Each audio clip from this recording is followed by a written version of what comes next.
And protection task force की जानिब से वक्फ लाइजॉन फोरम, औकाफ ट्रस्टीज एसोसिएशन, दारे अरकम, इकरा एजुकेशन फाउंडेशन, ऑली ऑर्गेनाइजेशन, शाहीन एकेडमी, इनकी जानिब से आए हुए सभी मेहमानों का, खासकर जो लोग दूर दराज से आए उनको मैं सलाम पेश करता हूं। साथ में वक्त निकालकर वक्त की चाहत रखने वाले और ट्रस्टियों में से चुन के आए हुए, ये कोई नॉमिनीज नहीं है कि गवर्नमेंट ने नॉमिनीज किया और अपॉइंट हो गए, तो ये ट्रस्टियों में चुन के आकर आप लोगों ने चुन के दिए हुए मेंबर डॉक्टर मुदस्सर लांबे और स्टेज पे बैठे हुए सभी हजरात को मैं दिल से गहराई से कि आप इधर आए। काफी सारे लोगों ने आपको वक्त के बारे में काफी सारी जानकारी दी। हम इस इश्यू पे बात करेंगे कि आपको करना क्या है। लोग सुनना चाहते हैं, सुन के थक गए हैं, अभी करना चाहिए। वक्त की इश्यूज बहुत सारे हम सुनते हैं, पेपर में पढ़ते हैं, टीवी में देखते हैं, एलिगेशन आ जाते हैं और हम क्रिटिसाइज करना शुरू करते हैं। और हमारे पास वही वक्त ज्यादा है कि हम क्रिटिसाइज करना शुरू कर दिए। वो कोई के बोर्ड मेंबर काम नहीं करते, वो काम करता, ट्रस्टियों ने ये किया, ट्रस्टियों ने ऑब्जेक्शन डाला, कोर्ट से ये आए, आपके पास वक्त बहुत है चीजों का, लेकिन ये नहीं सोचा कि ये क्रिटिसाइज करने के बजाय हम क्या कर सकते हैं मौजूदा हालात में। जो अपने पास इदारे है, जो अपना बोर्ड है, जो अपना स्टाफ है, उसको किस तरह से हम मदद कर सकते हैं। जब तक हम इस सोच को नहीं लाएंगे, वहां क्रिटिसाइज करना छोड़ दो। क्रिटिसाइज से किसका भला नहीं हुआ, वक्त की बर्बादी है। इसके बजाय अगर अपने मसले है उसको किस तरह से हल करने की कोशिश कीजिए। तो ये आपको सोचना पड़ेगा कि हम करना क्या चाहते हैं। कोई ट्रस्ट का मामला है, कोई सही चल रहा नहीं चल रहा, स्टाफ है, हम कैसा कोऑपरेट करके उनको चल सकते हैं। वो कोई स्टाफ में भी कोई गड़बड़ी हो रही, मेंबर कोई नहीं बोल रहे, तो हम उनको लिख के दे। हम कोई कागज नहीं लेते, कलम नहीं उठाते, सिर्फ बातें करते। अरे बातें करना छोड़ दो, कागज और कलम हाथ में उठाओ। और कागज और कलम हाथ में उठाने के बाद आपके पास ऑप्शंस इतने हैं। हम एक एप्लीकेशन लिखना नहीं चाहते, पता ही नहीं।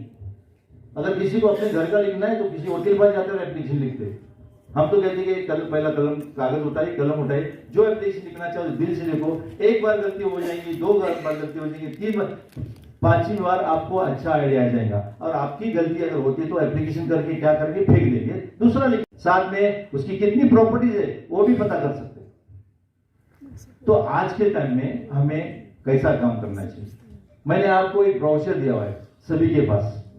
उस ब्राउचर के अंदर अगर तलाटी के पास जाकर रिकॉर्ड कैसा निकालना है उसका फॉर्मेट है, चैरिटी कम्युनिकेशन के पास अगर जाते हो तो उसका फॉर्मेट है, एलिनेशन रिकॉर्ड जाते हैं निकालना है तो आर्कोलॉजी में जाकर आप निकाल सकते हो। तो ताकि उसमें लिखना क्या है, अपने वक्फ प्रॉपर्टी या मस्जिद दरगाह के बारे में डिटेल निकालनी चाहिए। जब तक अपने कागज मुकम्मल नहीं होते जब तक वक्फ बोर्ड जाना नहीं, ये बात करनी रही। अगर आप अनकम्प्लीट कागज देते हो तो स्टाफ को मौका मिला। किसी ने किसी मुसलमान का वास्ता आखिर में किधर नहीं तो कब्रिस्तान में है नहीं कब्रिस्तान में। मरने के बाद तो आपकी एक तो रिकॉर्ड उधर मिलेगा कि इधर दफनाया गया, वो आपके काम बच्चों के काम आएगा। अगर आप अभी भी वक्त है संभल जाओ, वरना आने वाले वक्त में हम अपने दुश्मन बने। इल्जाम मत दीजिए किसी को, पहले अपने साथ से शुरू। तो ये बात है कि रजिस्ट्रेशन स्कीम और चेंज रिपोर्ट, जिन शख्स को अभी कुछ लोग हैं चले गए, कुछ लोग हैं बिस्तर से नहीं उठ रहे, लेकिन ट्रस्टी चाहिए। भाई बड़ा दिल करो, नौजवानों को आगे करो, उनके ख्यालात को सामने लाओ, कर दो। कि अपने अपने मस्जिदों के जो स्पीकर है उसके बारे में जानकारी पुलिस को दे दो। लेटर किधर से आना चाहिए? वो बोर्ड से आना चाहिए। हमारी अहमियत हमने बढ़ानी चाहिए। हमें किधर, हम किसका कानून फॉलो करेंगे? वो बोर्ड का कानून फॉलो करेंगे। हुआ नहीं हुआ? सुप्रीम कोर्ट का डिसीजन क्या था? डेसिबल के बारे में था। परमिशन किधर से आई? ये लफ्ज किधर से आया? कानून के जानकार है, उन्होंने बताना मुझे डेसिबल के बारे में बात हो गई। ये परमिशन का वर्ड किधर से आया? क्योंकि हमारा हक है 12 महीने 5 वक्त की आजादी नामा रखे और हमें संविधान ने दिए। उसके ऊपर किसी ने डिस्कशन नहीं किया, परमिशन लेने चले। परमिशन लेने का सवाल ही नहीं, क्योंकि हमारा हक है तो ऑलरेडी है। तो हम डेसिबल के बारे में बात करना चाहिए थी, वो बात नहीं हुई। तो हम चाहते हैं कि लामे साहब वक्फ बोर्ड से सभी मस्जिदों को लेटर जाना चाहिए, आपका डेसिबल चेक करो, हम कानून के दायरे में रहकर काम करेंगे।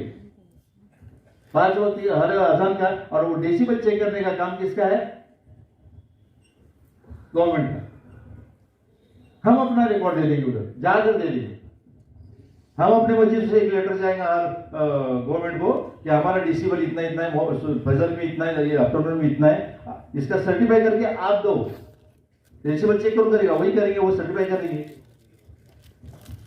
तो ये काम होना चाहिए हमारे से, हम वो नहीं कर रहे। डेसिबल चेक करने के बाद एक सर्टिफिकेट जैसे साल में चेक करो, कोई दिक्कत नहीं। जब सर्टिफिकेट आपके पास रहेगा, आपको कानून के दायरे में कोई भी ऑब्जेक्शन नहीं उठाएगा, आपकी तरफ कोई आएगा ही नहीं, तो हमें कानून में भी चलने की आदत पड़ जाएगी। दूसरी तरह आज के टाइम में रेवेन्यू रिकॉर्ड आपने देखे नहीं, उस फाइल के अंदर 7/12 लिखा हुआ है। एक 7/12 का फॉर्मेट है तहसीलदार के लिए, तलाटी के लिए। आपको पता नहीं उसका सर्वे नंबर, गांव का नाम डालना है 7/12 में। उस 7/12 के अंदर हमारी मस्जिद का, कब्रिस्तान का और दरगाह का क्या लिखा हुआ है?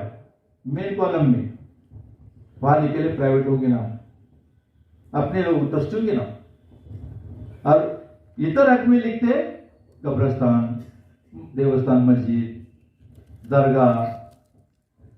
मालिक कौन बना? उसको चेंज करो। प्रोसीजर के हिसाब से 2016 का जो जेआर है, वो जेआर को इंप्लीमेंट करने का काम जो शुरू है उसके पे फोकस। जिस वक्त 7/12 पे आपका क्लास 3 आएगा और दरगाह या मस्जिद कब्रिस्तान का नाम जब आएगा तो आपका रजिस्ट्रेशन होने के लिए आसानी है। और आती बात पोजीशन की, अरे पोजीशन नहीं है, बड़े बड़े मामले लेके बैठते, पोजीशन नहीं, छोड़ो पोजीशन, कायमत तक की बातें रहेगी। पहले डॉक्यूमेंट्री सीधी करो अपनी प्रॉपरली। वो डॉक्यूमेंट्री जब पूरी हो जाएंगी तो आपके रिकॉर्ड में रजिस्ट्रेशन में आ जाएंगी, तो आपको कोई दिक्कत नहीं आ जाएगी। हम अपनी डॉक्यूमेंट्री पूरी नहीं करेंगे, हम कहेंगे अंबानी ने बंगला बना, क्या किया हमने? गलती उसकी है क्या?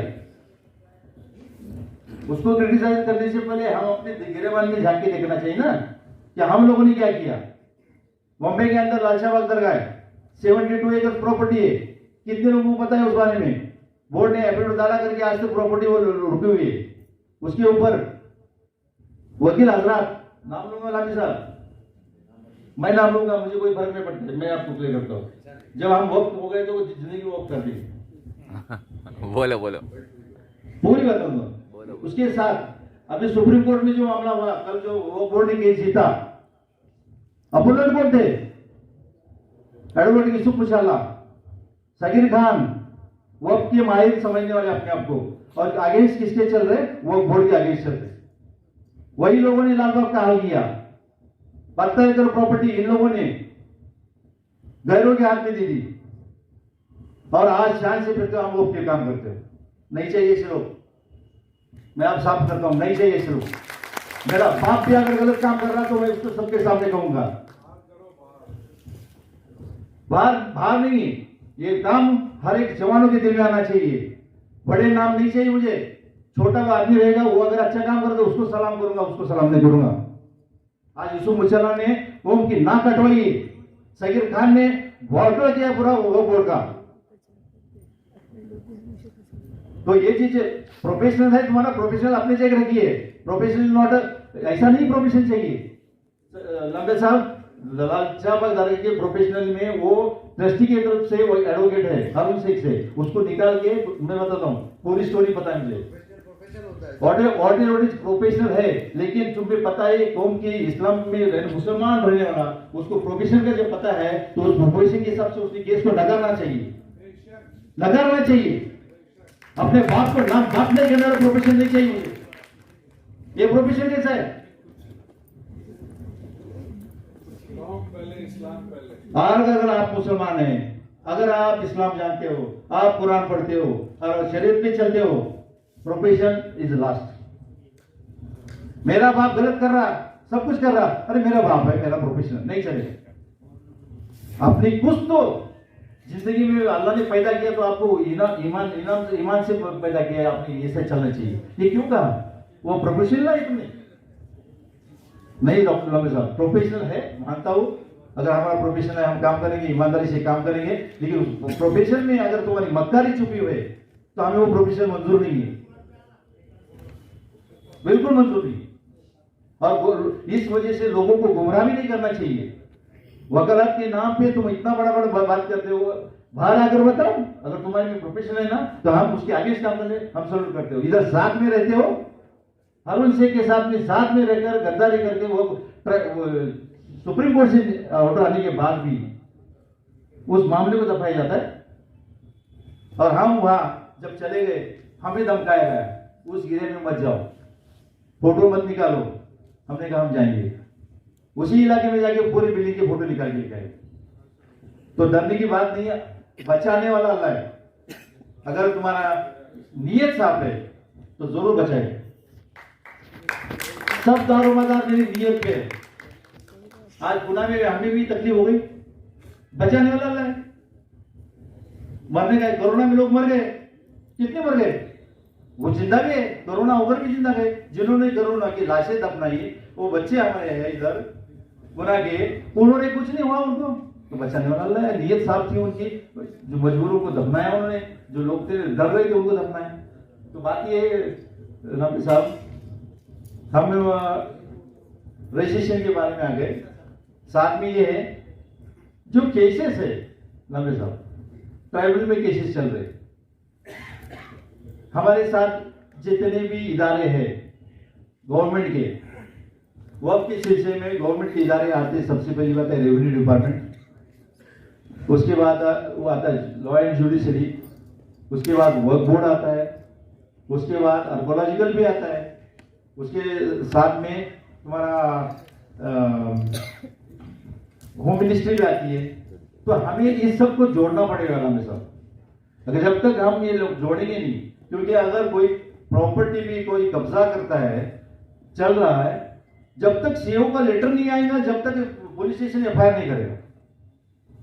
लाने साहब, मेरे घर की प्रॉपर्टी रही तो मैं जब जाकर कंप्लेंट करता है कि वो की प्रॉपर्टी, अल्लाह की प्रॉपर्टी बचाने के लिए कोई अगर कंप्लेंट करता है उसकी एफआईआर नहीं कर रही है, और सीओ का लेटर चाहिए। अरे आपकी नजरों के सामने है वो इंसान कुछ कर रहा है। आज इधर कोंडवा के अंदर कितना इंक्रोचमेंट हो रहा, हर बार हम लिख चुके हैं। अगर वही प्रॉपर्टी पे अपने 1 इंच भी रही ना, भाई भाई के साथ सुप्रीम कोर्ट हो जाते हो, एक में का सर फोड़ते हो। और अल्लाह की प्रॉपर्टी के लिए पता नहीं जाने अपना क्या काम है, उससे कोई अंजन नहीं। उसकी वजह यह है कि वक्फ किस लिए है ये आम आदमी को पता नहीं। आम आदमी सोचता है मुझे कुछ तो होगा तो मैं दिलचस्पी लूंगा। तो आम आदमी की बात यह है कि उसको पता ही नहीं है कि वो तेरे लिए बनाया है, गरीबी के लिए बनाया है, यतीमों के लिए बनाया है, नहीं मालूम। तो हमारा काम बनता है कि वक्फ प्रॉपर्टी के बारे में, वक्फ का सबसे बड़ा बेनिफिशियरी कौन है, वक्फ का बेनिफिशियरी आज तक किसी को पता नहीं। कितनी मस्जिदों से यतीमों को पैसा जाता है, कितनी मस्जिद से बेवों को आना जाता है, कितनी मस्जिदों में से यतीम बच्चों की शादी की जाती है कोई? हमारे मस्जिदों के सामने बुरके में औरतें खड़ी लिए, हमें शर्म नहीं आ रही। मस्जिद के सामने औरतें खड़ी करने के लिए मस्जिद नहीं है, ये वो प्रॉपर्टी है, उससे हो जाना चाहिए। हम वही मस्जिद के सामने लगा कतार लगी हुई, शर्म नहीं आई हमें? किस दुनिया में जी रहे हम? दरगाह के सामने दौलत कितनी है? 1.25 एकड़, लाख एकड़ कहने के लिए हम क्या कर रहे हैं? उठना पड़ेगा आपको, सबको आवाज उठाना पड़ेगी आपको। अगर आज खामोश रहोगे तो अल्लाह को जवाब देना पड़ेगा आपको, आपने क्या किया। और अल्लाह आपको पूछेगा, खबर भी पूछेगा और सब चीजें पूछेगा। हमारी कोई भी जरूरतमंद मर्द हो या औरत हो, बच्चे हो या कोई भी हो, मस्जिदों के सामने नहीं दिखना चाहिए, उनके घर तक अपनी मदद होनी चाहिए। ये वक्त की वजह से होगा अगर आप सही ढंग से काम करोगे।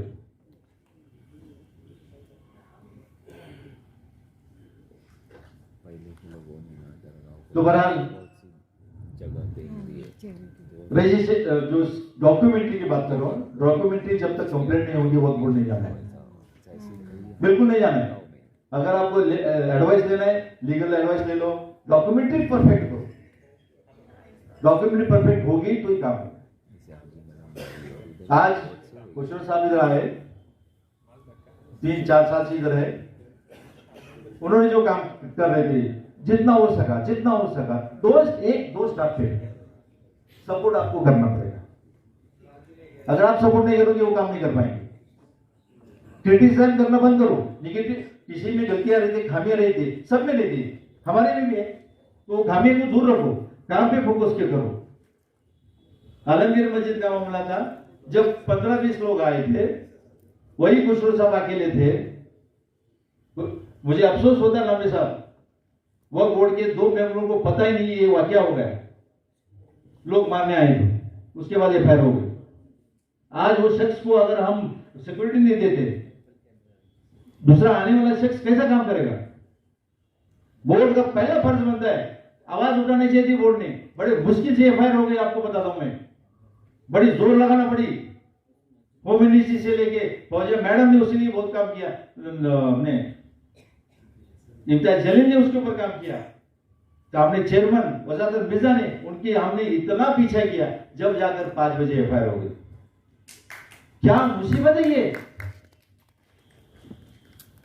मतलब हमारा कोई नहीं है, जिनको हमने हमारा जिम्मेदार समझा उनका तो फर्ज बनता है। हमारे पुणे के मेंबर पुणे में रहते हुए पूछा तक नहीं है, शर्म की बात है इस बात को। व्हाट एवर इट इज, शर्म आनी चाहिए। वो बोर्ड का एक आदमी, अगर वो पुलिस स्टेशन में 25 आदमी उसके आगे पे आ रहे और वो क्या कर रहा, अपने भाई को कुछ हुआ तो हम भागते जाते, वो भी अपना भाई था ना, कैसा काम करेंगे हम। तो काम सेम की बात नहीं है साहब, ये सेम लेने के बजाय हम क्या करेंगे वो देखेंगे हम। बिल्कुल ही होना चाहिए, लेना पड़ेगा। जिस दिन हो जाएगा कि जिधर मामला है हमारे वक्त पे पुलिस आई हुआ, भले हमारी पुलिस ना जाए, लेकिन उसकी अथॉरिटी ऐसा करवा के बोर्ड के अंदर, ताकि आपको आपके स्टाफ को एक सपोर्ट मिल जाएगा उसकी वजह से। एक प्रोविजन आप एजेंडे में डाल दीजिए कि हमारी सिक्योरिटी करने के लिए हम करेंगे। एक चम्मच चाय जब तुम फॉरेस्ट को दे सकते हो, कॉर्पोरेशन को दे सकते हो, बोर्ड को क्यों नहीं दे सकते। कोई बड़ी बात नहीं बोर्ड के लिए, अमीरों का अमीर है, बादशाह है वो, हकीकत और है लेकिन बादशाह है। तो आप इस एजेंडे में आएंगे तो ये बात है ना, तो आप उसमें एजेंडे में डाल दीजिए कि हमारे लांबे साहब को मैं रिक्वेस्ट करूंगा कि आप अपनी तरफ से एजेंडे में डाल दीजिए कि हमारे लिए सिक्योरिटी फोर्स बननी चाहिए वक्त के, ताकि हम लोगों को भी थोड़ा खुशी हो जाए, कुछ तो है हमारे लिए। मामले तो बहुत सारे हैं, हमने जो डॉक्यूमेंट दिए उस डॉक्यूमेंट को फॉलो करो। जब तक वो डॉक्यूमेंट को फॉलो कर नहीं करेंगे आपका काम नहीं होगा। ऑडिट दीजिए, रेंटल वालों को रेंटल कर दीजिए, जो रेंटल लेन देना चाहते कंप्लेंट कीजिए, लीज पे प्रॉपर्टी देने की कोशिश कीजिए, अपना हिसाब किताब सब रख दीजिए। सब उम्मत के लिए है और उम्मत का एक हिस्सा मैं हूं। जिस दिन उस पर कोई बेनिफिट होगा तो मुझे भी उसमें का कुछ मिलेगा, ये सोच लीजिए। ये मत सोचिए कि क्या होगा, उम्मत के कौन है, सभी हम उम्मत के। जब बेनिफिट होगा तो उसको भी उसमें का आएगा, उसके ऊपर उसको डेवलपमेंट की तरफ चली जाइए। पॉजिटिव सोच के जाके स्कूल्स, कॉलेज, अस्पताल, इस तरीके की सोच में लाओ। वही सोच छोड़ दो जो सोच बनी है। अगर वो तुम सोच लाओगे तो इंशाल्लाह हमें माइनॉरिटी मिनिस्ट्री से 1 रुपए का भी फंड नहीं चाहिए। हम माइनॉरिटी मिनिस्टर को पढ़ दिखाएंगे। इतनी बड़ी हमारी ताकत भी है और इतनी बड़ी हमारी सोच भी है, हमारे पास टैलेंट भी है, कोई चीज की कमी नहीं है हमारे पास। हमने अपने को उस टैलेंट को इकट्ठा करना है, चीजों को इकट्ठा करना है।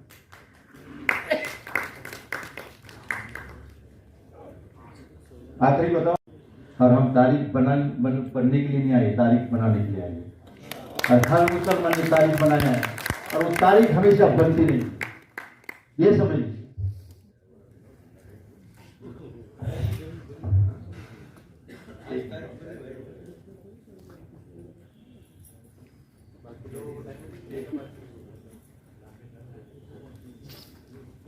हमारे पास डॉक्यूमेंट्स क्या क्या चाहिए, मैं आपको एक सनद है जिसके बाद पुराने डॉक्यूमेंट, सबसे इंपॉर्टेंट सनद। सनद क्या क्या, कुछ नहीं।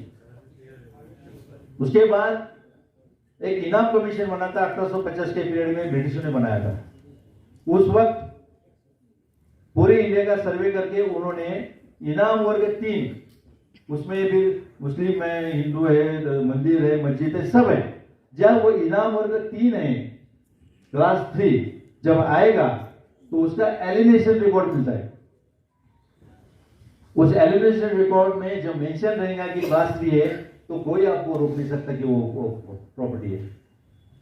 उसके साथ हमें उस चीजों को लेके हमारे डॉक्यूमेंट की इस तरीके से बननी चाहिए। उसके बाद हमारा अगर बी में है चैरिटी कमीशन की शेड्यूल की कॉपी, उसके बाद वक्फ बोर्ड की शेड्यूल की कॉपी, उसके बाद रेवेन्यू रिकॉर्ड का जो अपना मामला है उसको साथ अटैच करना है। जो भी रहेगा अगर गलत हुआ है उसको दुरुस्त करके लेना है तहसीलदार के पास जाकर, नहीं है तो तुम्हें कलेक्टर के पास जाना है। ये जब डॉक्यूमेंट्री आपकी पूरी हो जाएगी उसी वक्त वक्फ बोर्ड में आप रजिस्टर करने के बाद जिम्मेदारी है, ट्रस्ट है, तो ट्रस्टी लोगों को मुझे कहना है कि जो वक्त बचा है उसमें से जितना हो सके उतना आप क्या दे सकते हैं। अगर आपके पास वक्त नहीं तो ट्रस्टी पे रिजाइन करो प्लीज, किसी को और करो, कुछ करने दो किसी को, अपने पोजीशन को रुका के मत।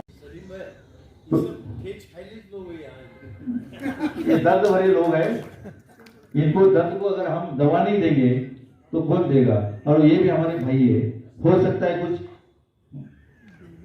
बुजुर्गों के, पुराने लोगों की गलतियों के शिकार बने हुए, तो उसी में से रास्ता हम निकालेंगे, उनको गाइड करेंगे। जब भी आपको जरूरत पड़े माफी चाहता हूं, कुछ वजह से एक तो वेन्यू चेंज हो गया, दूसरी बात ये है कि खुशी की बात यह है कि दिल्ली के अंदर सुप्रीम कोर्ट के अंदर वक्फ बोर्ड ने केस जीता, इसलिए अपने वक्फ बोर्ड के कुछ मेंबरान आज भी दिल्ली में है, जिसकी वजह से वो आना मुश्किल हो गया। लेकिन दूसरे वो वक्फ बोर्ड मेंबरान इधर आ रहे। बहरहाल आने से पहले मैं थोड़ा सा आपको वक्फ के सिलसिले में कुछ इंट्रोड्यूस करना चाहता हूं। वक्फ सबसे पहले चैरिटी है। हम लोगों ने वक्फ के बारे में बहुत सारी जानकारी ली ही नहीं और लेना चाहिए नहीं, जिनको पता थी उन्होंने उसको लोगों तक पहुंचाया नहीं। वक्फ होता है कि जो जरूरतमंदों को, यतीमों को, बेवाओं को किस तरह से उम्मत का माल इस्तेमाल हो जाए, इसलिए अपने बुजुर्गों ने इन प्रॉपर्टी को, बादशाहों ने, महाराजों लोगों ने प्रॉपर्टी वक्फ की। और एक बार वक्फ करने के बाद ना वो किसी को दी जा सकती है, ना वो उसका कोई मालिक बन सकता है। इसलिए इंडियन कॉन्स्टिट्यूशन ने उसको वंस वक्फ ऑलवेज वक्फ ये कानून बनाने के बावजूद हमारे पास इसकी धांधियां होती रही, क्योंकि हम ईमान से दूर भटकते जा रहे हैं, सिर्फ अपना सोचते जा रहे हैं।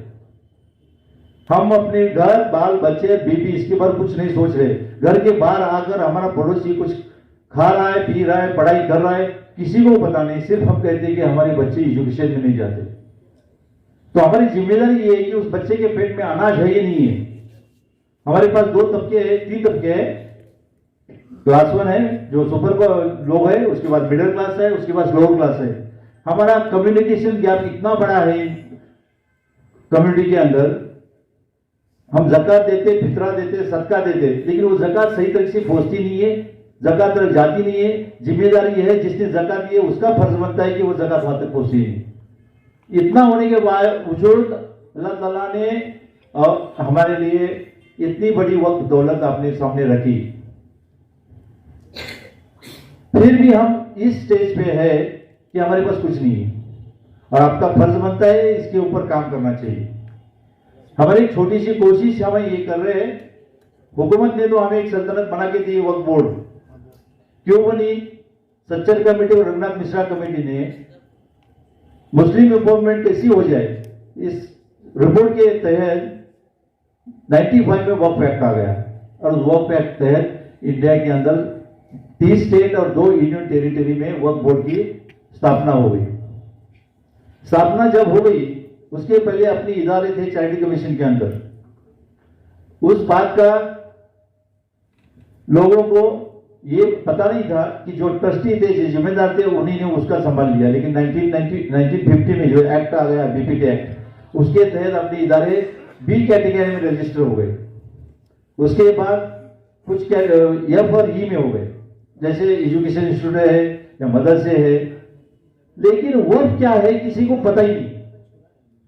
बहुत सारे लोगों को जानकारी इसके बारे में नहीं, किस तरह से उसको ऑर्गेनाइज किया जाता है, उसको किस तरह से उसको मैनेज किया जाता है, उसकी जिम्मेदारी किसको दी जाती है। ये काफी सारे इशू जो है ट्रस्टियों की तरफ से ना पॉलिटिकल स्टेटस की तरफ से, इस इशू को कभी पब्लिक में लाया ही नहीं गया। और वो एक कोशिश हम इधर कर रहे हैं 7 साल से, जिससे लोगों तक तो पहुंचे कि हमारे पास बहुत कुछ है। जो कहते हैं ना, जब हमारे पास टैलेंट है, हमने अपने आप को निगेटिव में इतना डाल दिया कि कुछ होगा नहीं। हर बार यही चीज है कि हमारे से कोई बोलता है ये कैसे होगा।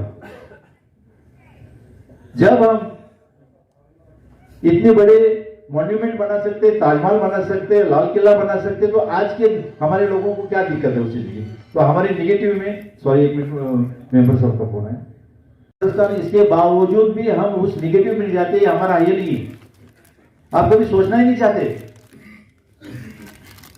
जैसे कि एग्जांपल दूंगा, हमारा बच्चा अगर 10वीं में पास होता है और बाजू का बच्चा अगर 10वीं में पास होता है, तो हमारे बच्चे की तारीफ हम नहीं करते, क्योंकि उससे 2% कम रहते।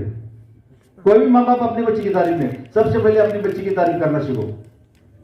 जैसा कि अपना बच्चा, उसको बताना चाहिए बेटा आज नहीं, नेक्स्ट एग्जाम में तो अच्छा पास हो जाएगा। लेकिन हमारे पास होता नहीं, हम सब निगेटिव में, कभी भी अच्छा नहीं सोचते, होगा ही नहीं। जब तक हम अपना कॉन्फिडेंस बिल्डअप नहीं करेंगे, तब तक हमें कभी भी कामयाबी नहीं मिलेगी। और कॉन्फिडेंस बिल्डअप, मुसलमान का हर कॉन्फिडेंस बिल्डअप है, सिर्फ थोड़ा सा उसको पुशअप की जरूरत है। और आज के तारीख में वक्फ के प्रॉपर्टीज महाराष्ट्र के अंदर ऑन रिकॉर्ड 96,000 एकड़ है। पुणे जिले की आपको प्रॉपर्टी बता दो, गवर्नमेंट रिकॉर्ड 26,783 एकड़ है।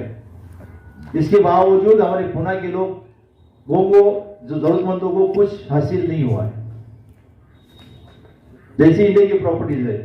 तो हमें ये कहना है कि हमारे पास सब कुछ रहते हुए इतना कुछ है, फिर भी हम एक निगेटिव के रास्ते में, अंधेरे में क्यों चले जा रहे हैं? तो आपको उस अंधेरे से बाहर उठ के आना पड़ेगा। आपको अपनी मेहनत करना पड़ेगी। मेहनत किधर करना है? अपने मोहल्ले की मस्जिद, अपने गांव की मस्जिद, दरगाह, उसकी मालूमात तो कम से कम लो। कोई नहीं ले रहा, वो ट्रस्टी है देख लेंगे, ट्रस्टी है कर लेंगे। ट्रस्टी को भी पता नहीं कि एक्चुअली है क्या, कानून क्या कहता है। इन चीजों में हमें जानकारी पहुंचाना है पूरे अपने लोगों तक। जब तक हम जानकारी नहीं देंगे, जब तक लोगों को पता नहीं, हमारे बच्चों में टैलेंट है। आज जो बुजुर्ग हो गए, वो सोचते हैं कि हमारे बच्चों को कुछ समझ में नहीं आता है। एग्जाम्पल दूंगा, पुराने जमाने में एक संदूक रहता था, संदूक के अंदर अपने वालिद कुछ डॉक्यूमेंट्स रखते थे। वो डॉक्यूमेंट्स को जब तक वालिद जिंदा थे, बेटे को कभी हाथ लगाने नहीं दिया। वालिद चले गए, अम्मा ने बोला मेरे शोहर का हाथ नहीं लगाने का। अम्मा भी चली गई। जब बेटे ने खोला, देखा उसने उर्दू में लिखा, फारसी में लिखा, क्या है? तो कुरान के कुछ मामले नहीं, हदीस के लेके पानी डाल दिया, या ऐसे पूरे सनद पानी में गई। तो आपके पास रिकॉर्ड किधर से आएगा? तो हमें ये सोचना है, हमारे बच्चों को हम जो कर रहे हैं वो हमारे बच्चों को जानना देना जरूरी है, उनको बताना जरूरी है। या हमारे कुछ लोगों की वजह से, गलतफहमी की वजह से, कुछ वजाहत रहेगी, उसकी वजह से वो दे नहीं पाए।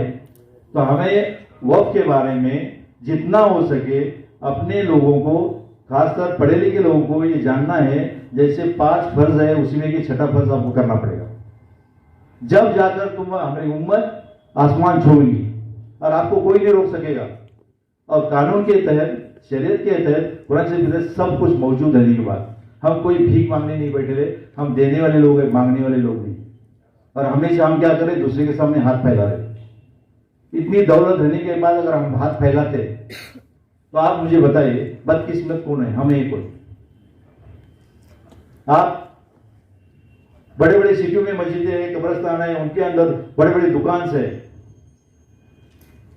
कमर्शियल चले जा रहे हैं।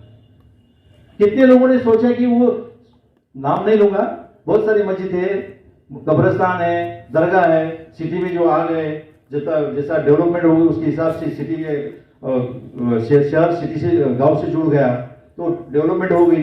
लेकिन कितने लोगों ने ईमानदारी से उस पर अमल किया। हम किराया नहीं देना चाहते मस्जिद का, मस्जिद में नमाज पढ़ेंगे, किराया नहीं देंगे। अफसोस की बात है ये, जिस मस्जिद में नमाज पढ़ने जाते हो उस मस्जिद को चलाने के लिए जो किराए के लिए दी प्रॉपर्टी है उसका किराया देने के लिए आप आनाकानी करते हो, साल 2 साल 10 साल किराया नहीं देते हो। ये आम आदमी तक पहुंचना चाहिए। कैसे आपकी नमाज वहां अदा हो जाएंगी जब आप उस मस्जिद का किराया नहीं देते। तो ये कुछ बुनियादी बातें इसमें है। मैं थोड़ा सा गेस्ट आने तक थोड़ा सा आपको बता दूंगा, उसके बाद भी कुछ बता दूंगा। तो बात यह है कि हमारे पास कॉन्फिडेंस बिल्डअप इतना करना चाहिए कि ये चीज हमारी है, हम हुकूमत से हक मांग रहे, डॉक्यूमेंट्री पे काम करना है, बहुत सारा सोच को बदलना है, निगेटिव से निकालकर पॉजिटिव में आपको जाना है।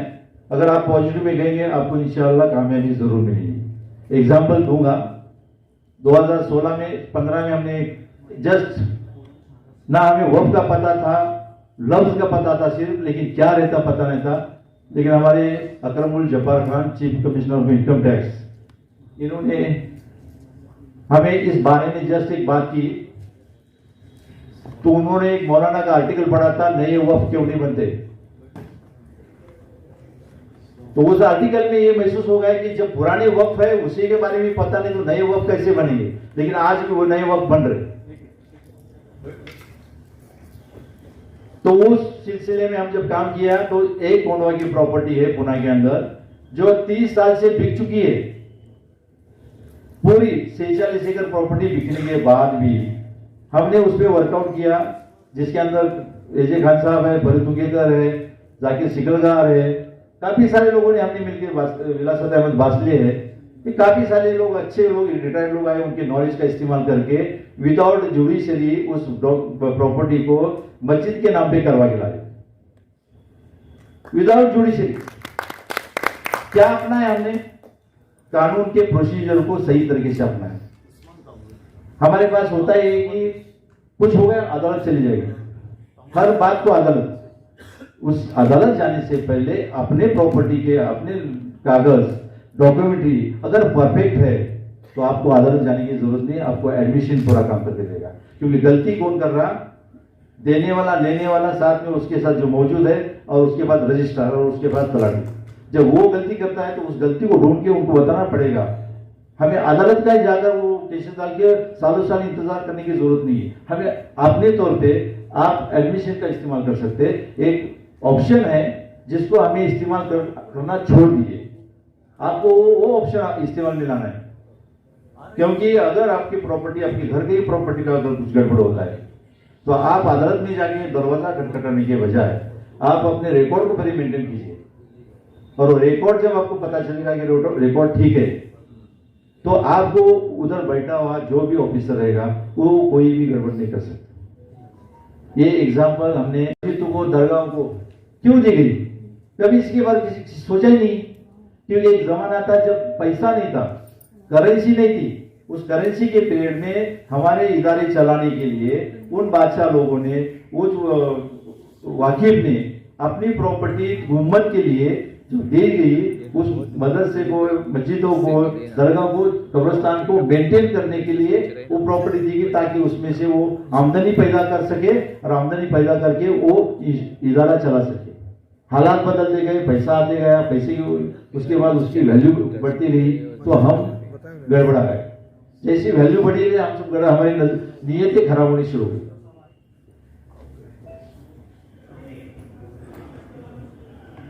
तो हम ये चाहते हैं कि वक्फ की बुनियाद असल में समझना चाहिए।